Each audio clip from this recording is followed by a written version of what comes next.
Hello, my non-existent viewers. I am right outside the theater on this lovely discount Tuesday. I'm about to jump into the theater to see Love Hurts. It's a new action, romantic comedy sort of film starring Ke Huy Quan, the man, the myth, the legend who won the Oscar for Everything Everywhere All at Once. Now, I saw a trailer for this film, and I had some pretty positive expectations for it. But as I was looking up showtimes, I was looking up movies that are coming out this week, and movies I want to see after getting off work today.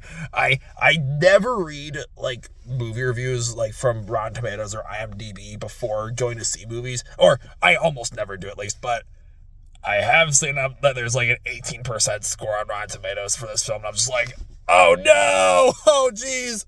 This might just be the first really big, trash stick of 2025. But am I going to hate it enough to see why it warrants such a low score? There's only one way to find out, and that's seeing the film for itself. So yeah, I'm going to jump to the theater to see this movie, and I'll give you guys a review. Well, does this film warrant the now 19% score that it has on Rotten Tomatoes? In my honest opinion, no. This film's not I didn't dislike Love Hurts. Honestly, I'm just really happy for Ke Huy Quan that his career has made such a big comeback within the past few years. For those of you who don't know, he played Short Round on Indiana Jones and the Temple of Doom way back in the 80s. So it's so crazy seeing him grow, not just as an actor, but just as a person over years, seeing him grow up in these films and him taking on more roles like this. He kind of does feel I saw someone comment this online and I couldn't help but agree with it. Ke Huy Quan kind of is this generation's Jackie Chan. They both have that same sort of charisma and that they can really shine in action comedies when they're given the right role to do so.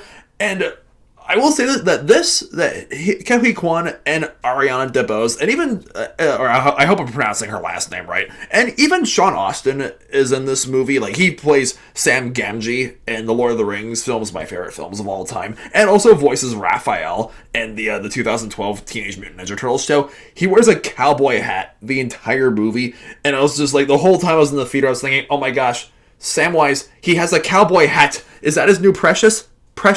But anyways, everyone in this film I feel was doing the best with the script they were given, and the script of this movie was not that great, gonna be totally honest. I really enjoy the action scenes. I really think this film shines with the action, where there's gunfights, there's knives and needles being thrown over the place. It's ridiculously over the top, but this is kind of the sort of the quintessential Valentine's Day themed action comedy romance film, even though it came out a week before Valentine's Day, not on actual Valentine's Day, which was on a Friday this year, so it's a huge missed opportunity. But yeah, I will say this film's narrative is very confusing.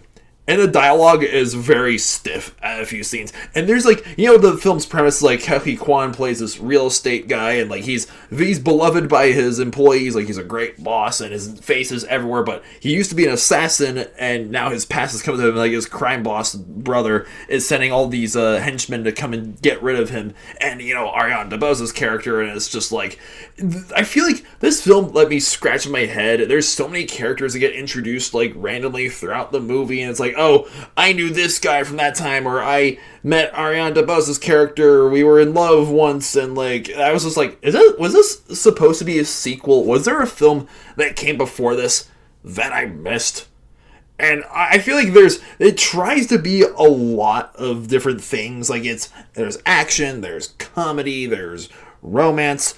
But I feel this film would have benefited if it kind of just stuck with one. You can juggle elements from multiple genres. Hell, Everything Everywhere All at Once did last film that Ke Huy Quan was in, sci-fi, action, comedy, drama, romance.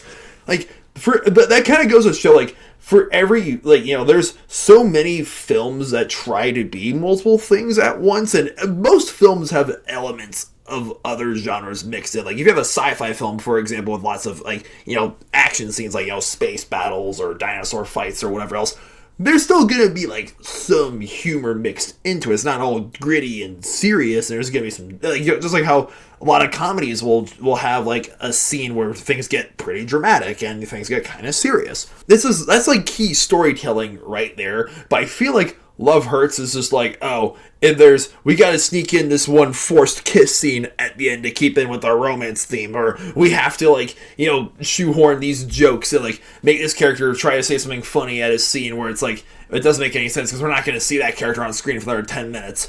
And, like, oh, this is, it's an action movie where, like, there's gunfights and, there's knife fights and all this craziness, but, like, oh, that dude takes a bullet to the head and he's dead instantly, but these two can take, like, multiple, like, knife wounds and, like, slashes, and, like, oh, they still get out okay. It's just like, there's a lot of stuff that happens in this movie that, honestly, to me, just didn't really make any sense.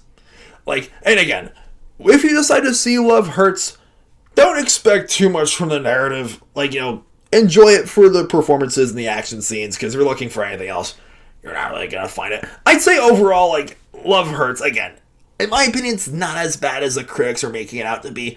I'm just going for a 4 out of 9 stars. It's a meh film. Alright, so Love Hurts. Have you guys seen it? What did you think about it? Let me know in the comments down below. Did you love it, hate it, think it was good, bad, just okay, or anywhere else in that scale? Let me know in the comments down below. Subscribe to this channel, please. Hit the thumbs up, like button, please. You guys have a good night and stay beastly.